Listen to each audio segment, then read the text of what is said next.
पहले से कुछ ना कुछ है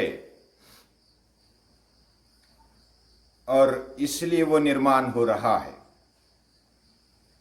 यानी जो भी कार्य दिखाई देता है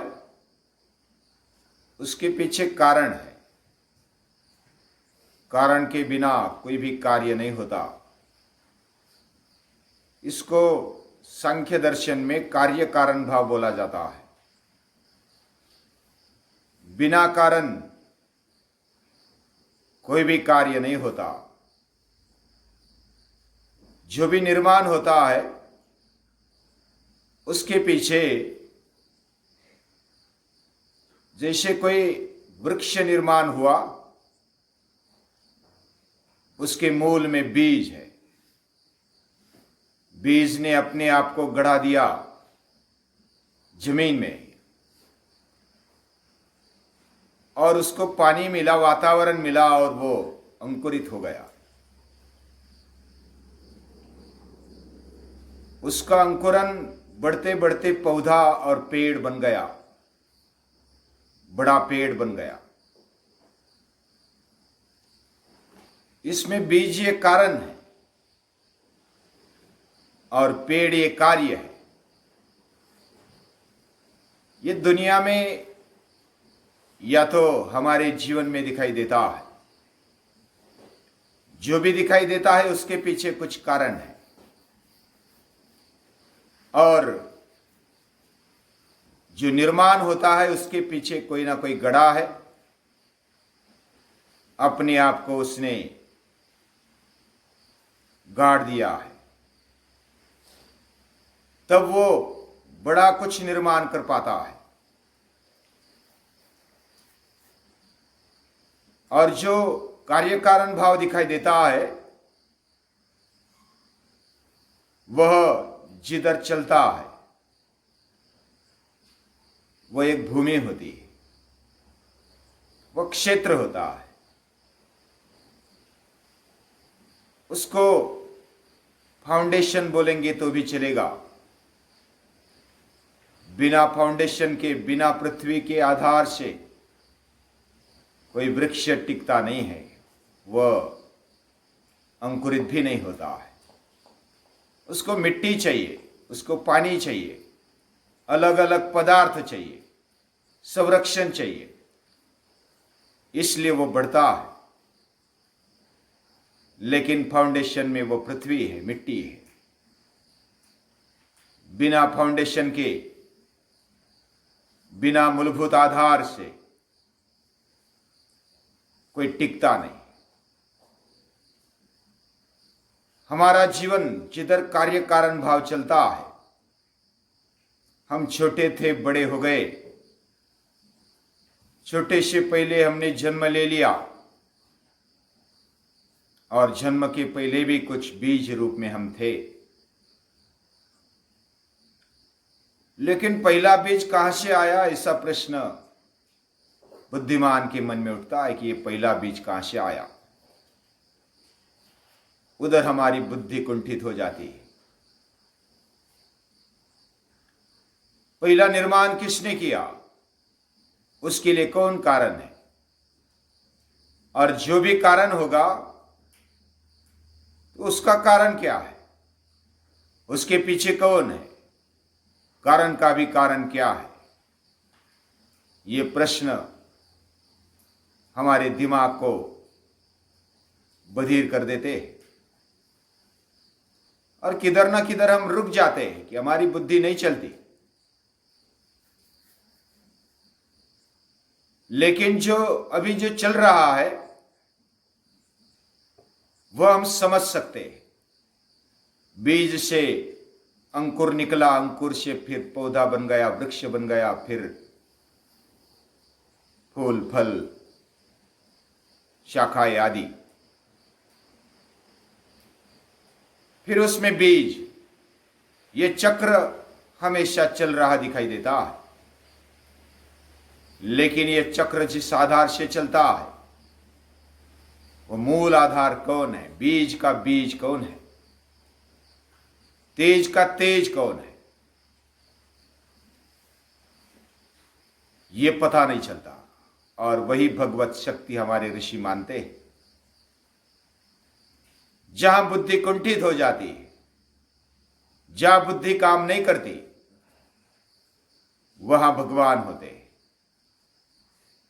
उसके लिए कोई कारण नहीं, उसके लिए कोई कार्य नहीं, उसके लिए कोई आदि नहीं, कोई अंत नहीं, उसके लिए कोई मूल नहीं। वही मूल है सभी का। बीजम माम सर्वभूतानाम, ऐसा सभी का बीज, सभी का तेज, तेजस तेजस्विनामहम, बुद्धि की बुद्धि, बुद्धिमानों की बुद्धि जो देता है। बुद्धिर्बुद्धिमतामस्मि, तेजस तेजस्विनामहम।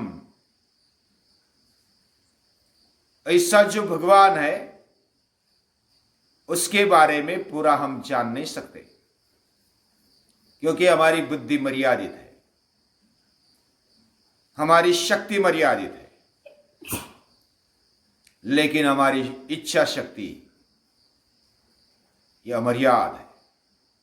भगवान ने हमें ये 3 शक्तियां दी है। खुद भगवान ने भी जब सृष्टि निर्माण की होगी, उसके लिए कोई पदार्थ या तो कोई चीज की आवश्यकता नहीं। उसने जो निर्माण किया वो केवल इच्छा मात्र से निर्माण किया। सकामयत, उसने कामना की, और ये सृष्टि निर्माण भी उसने इच्छा की, और इच्छा मात्र से निर्माण हुआ। हमारे मन में भी हम प्रति सृष्टि निर्माण कर सकते हैं। बिना ईंट, बिना रेती, बिना सीमेंट हम बिल्डिंग निर्माण कर सकते हैं। पूरा देश निर्माण कर सकते हैं, पूरी पृथ्वी, पूरा ब्रह्मांड मन में ही निर्माण कर सकते हैं। कोई वस्तु की, कोई पदार्थ की आवश्यकता नहीं। इतनी मन बुद्धि में शक्ति है। लेकिन वो कल्पना मात्र है। भगवान कल्पना करते हैं, इच्छा करते हैं तो पूरा निर्माण करते हैं। उनके लिए कोई पदार्थ की आवश्यकता नहीं होती, वो पदार्थ भी निर्माण कर लेते हैं। ये हमारी बुद्धि के बाहर है, इसलिए हम उसको समझ पाना ये मुश्किल होता है। और इसलिए यो बुद्धि परतस्तु सह, जो बुद्धि के उस पार है।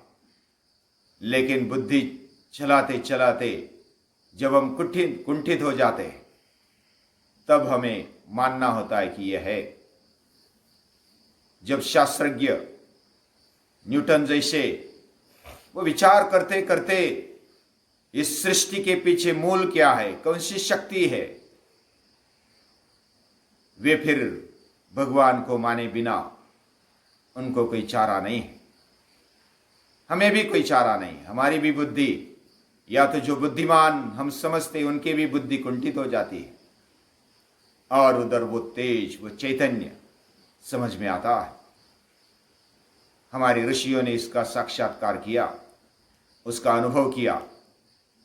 वह शक्ति, वह तेज, वह चैतन्य उनको दिखाई दिया कि वह अंतिम है, वह आदि है, सबसे आदि है।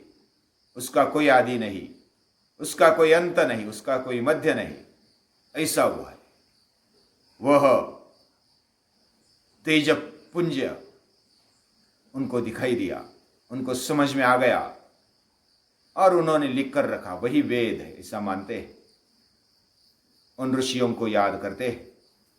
सुबह सुबह उठकर हम जब कोई बड़ी बात, या तो बड़े ऋषि, जो भी बड़ा विचार करने वाले, बड़ी क्रिया करने वाले, ज्ञान पाने वाले, उनको हम याद करते हैं।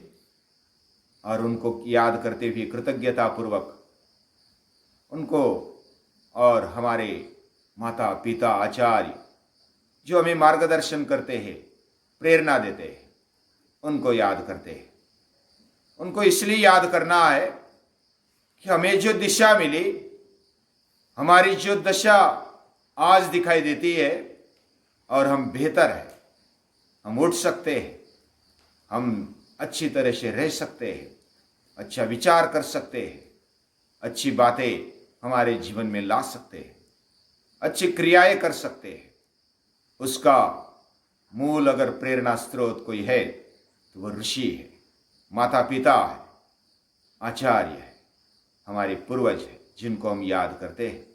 हमारे साथ रहने वाले मित्र, हमारे साथ रहने वाले कुटुंबीय, हमारे साथ रहने वाले छोटे से लेकर बड़े तक, उनको हम याद करते हैं, क्योंकि वो हमारे साथ रहते हैं तो हमें आनंद आता है, हमें जीवन जीने का मौज मजा हम ले सकते हैं। तो ये दोस्तों के कारण, मित्रों के कारण, हमारे कुटुंबियों के कारण हम अच्छी तरह से रह सकते हैं। उनके प्रति कृतज्ञ भाव रखते हुए उनको नमन करते हैं, प्रणाम करते हैं।